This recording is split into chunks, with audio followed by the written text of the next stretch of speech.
Andhra Pradesh BC సంక్షేమ సంఘం Andhra Pradesh BC సంక్షేమ సంఘం కేశవ్ శంకరరావు గారి నాయకత్వం కేశవ్ శంకరరావు గారి నాయకత్వం కుమార్ నాయకత్వం కేశవ్ శంకరరావు గారి నాయకత్వం కేశవ్ శంకరరావు గారి నాయకత్వం మూర్తి గారి నాయకత్వం బీసీ సంక్షేమ సంఘం. ఎంప్లాయీస్ విభాగం రాష్ట్ర అధ్యక్షులుగా ఎంవిఎస్ పూర్తి గారు ఈరోజు బాధ్యతలు తీసుకోవడం నిజంగా మాకు చాలా ఆనందంగా ఉంది. వారి నాయకత్వంలో బీసీ సామాజిక వర్గాలకి జరుగుతున్న ఎంప్లాయీస్కి ప్రమోషన్లు కానివ్వండి, అనేక హెరాస్మెంట్లు ఈ ప్రభుత్వాల్లో ఏదైతే ఉందో వారందరికీ అండగా ఉండే విధంగా మూర్తి గారి నాయకత్వంలో మేమందరం కూడా ఆయనతో కలిసి ప్రయాణం చేస్తామని ఈ సందర్భంగా తెలియజేసుకుంటూ, రాష్ట్ర వ్యాప్తంగా బీసీ సంక్షేమ సంఘం అనేది ప్రధాన రాజకీయ పార్టీలకు ధీటుగా 2029లో ఖచ్చితంగా మేమంటే ఏంటో చూపిస్తాం. ఎందుకంటే ప్రతిసారి కూడా ఈసారి ఆ నాయకుడు మేలు చేస్తాడేమోనని ఒకసారి ఆయనకి ఇంకోసారి ఈయనకి మద్దతు ఇచ్చి ఈ రోజు వరకు కూడా వారు ఏదైతే చెప్పారో బీసీ చట్టం ఎమ్మటే అమలు చేస్తారని మంత్రి గారు ఎలక్షన్ ముందు చెప్పడం జరిగింది. ఈ రోజు వరకు ఆ ప్రణాళికలు కానివ్వండి దానికి ముందడుగు పడుతున్నది ఏమీ లేదు. బీసీలని ఆట బొమ్మల్లాగా ఆడుకుంటున్న ఈ ప్రభుత్వాలు ఖచ్చితంగా బీసీలకే న్యాయం జరగకపోతే ఈసారి పరిపాలన చేసేది మేమేనని ఈ సందర్భంగా తెలియజేసుకుంటున్నాం.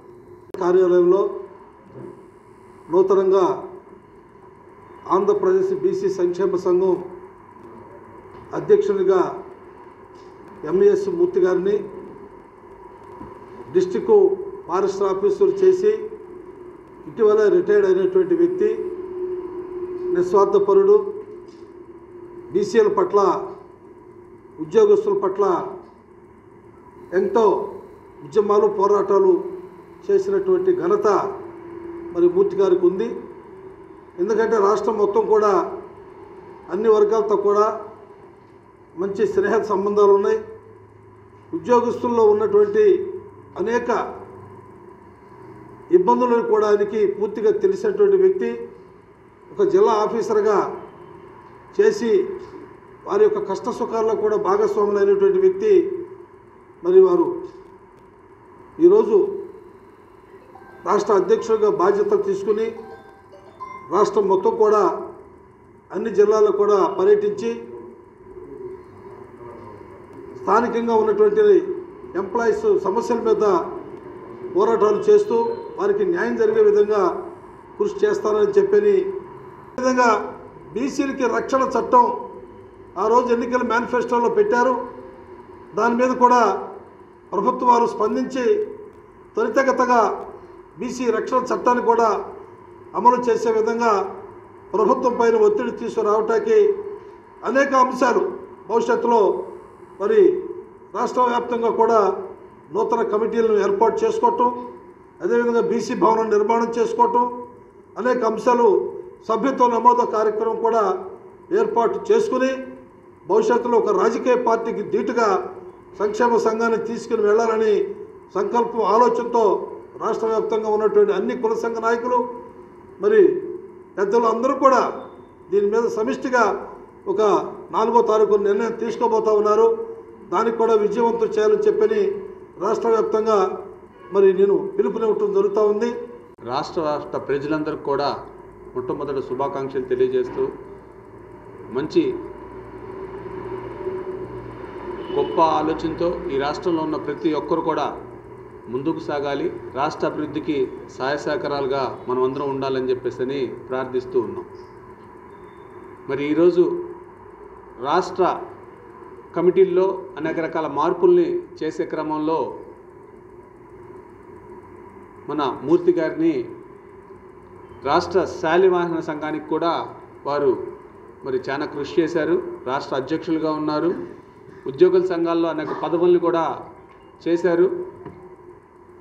వారిని మరి కేశవ్ శంకరరావు గారి యొక్క నాయకత్వంలో ఆంధ్రప్రదేశ్ బీసీ సంక్షేమ సంఘం ఉద్యోగుల సంఘాలకి మరి రాష్ట్ర అధ్యక్షులుగా వారిని నియమించడం, ఒక అనుబంధ సంఘంలో ఉన్న ఉద్యోగుల సంఘానికి వారిని రాష్ట్ర అధ్యక్షులుగా నియమించడం నిజంగా ఆంధ్రప్రదేశ్ బీసీ సంక్షేమ సంఘం ఒక మంచి వ్యక్తిని ఈరోజు దీంట్లో ఈ భాగస్వాములు చేయటం అనేది మరి కేశవ శంకర్రావు గారికి మొట్టమొదట ధన్యవాదాలు తెలియజేస్తూ,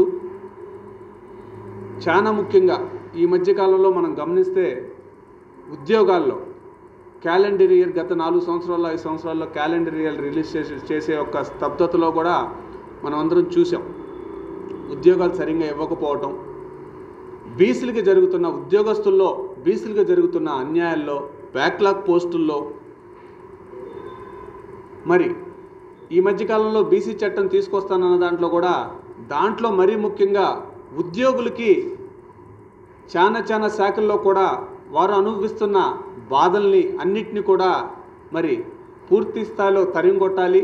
వాటిలన్నిటిని కూడా పూర్తిగా వాళ్ళకి అండదండగా ఉండాలంటే ఆ శాఖ గొప్పగా పనిచేయాలి. కాబట్టి కేశవ శంకర్రావు గారు మరి మూర్తి గారిని మరి ఎన్నిక చేయడం జరిగింది.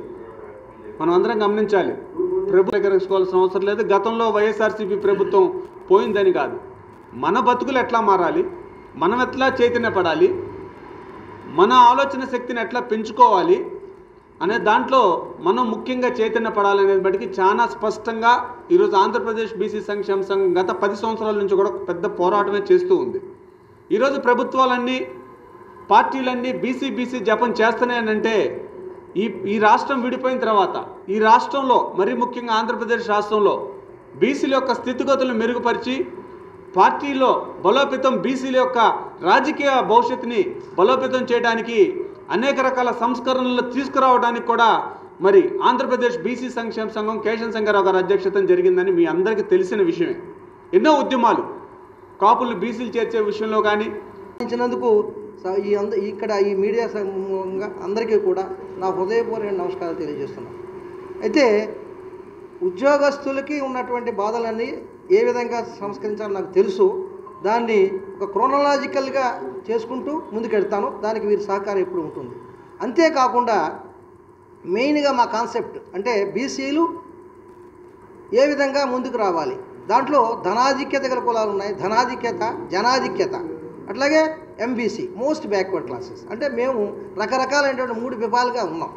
ధనాధిక్యత కులాలు అంటే కొంచెం డబ్బు ఉన్నటువంటి వాళ్ళు మాలో కూడా ఉన్నారు. అంటే చిన్న కులాలు కూడా ధనాధిక్యతలు ఉన్నారు. కానీ జనాధిక్యత కులాలు అనేవి కొన్ని కులాలు మాత్రమే, ఒక 10-15 కులాలు ఉన్నాయి.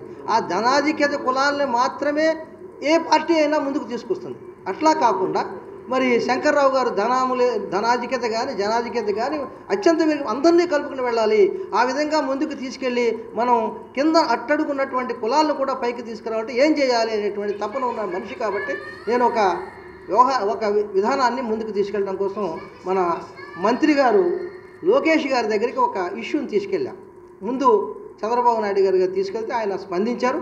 తర్వాత లోకేష్ గారి దగ్గర కూడా తీసుకెళ్ళారు. అదేంటంటే ఏబిసిడి వర్గీకరణ ఎలాగైతే ఉద్యోగాల్లో ఉన్నాయో అదే విధానాన్ని మాకు స్థానిక సంస్థల్లో అంటే లోకల్ బాడీలో కూడా ఏబిసిడి వర్గీకరణ పెడితే మేము చిన్న కులాల వాళ్ళు కూడా ఒక ప్రెసిడెంట్ అవుతాడు, ఒక చైర్మన్ అవుతాడు.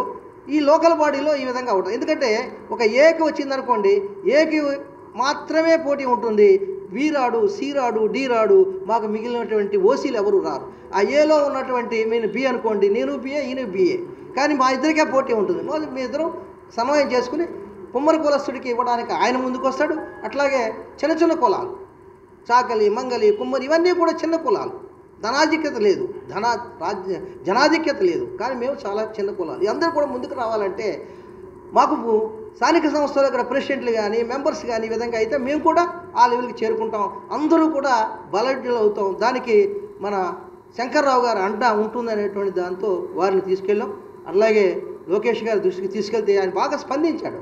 ఓహో ఇట్లాంటిది కూడా ఉందా అని అంటే సార్ చెప్పాను, సార్కి స్పెషల్గా చెప్పాను మొన్న. సార్ ఇట్లా మనం కనుక ఏబిసిడి వర్గీకరణ చేస్తే డెఫినెట్గా మేము అందరం ముందుకు వస్తాం, మేమంతా మీకు ఉంటాం. మేము 22% ఉన్నామండి. 34 కులాలు చిన్న కులాలు ఉన్నాయి.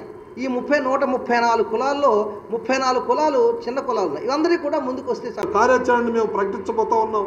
భవిష్యత్తులో తప్పనిసరిగా మీరందరూ కూడా మాకు సహకరించాలని కోరుకుంటూ సెలవు తీసుకుంటున్నాం. జై హింద్, జై పూలే, జై భీమ్.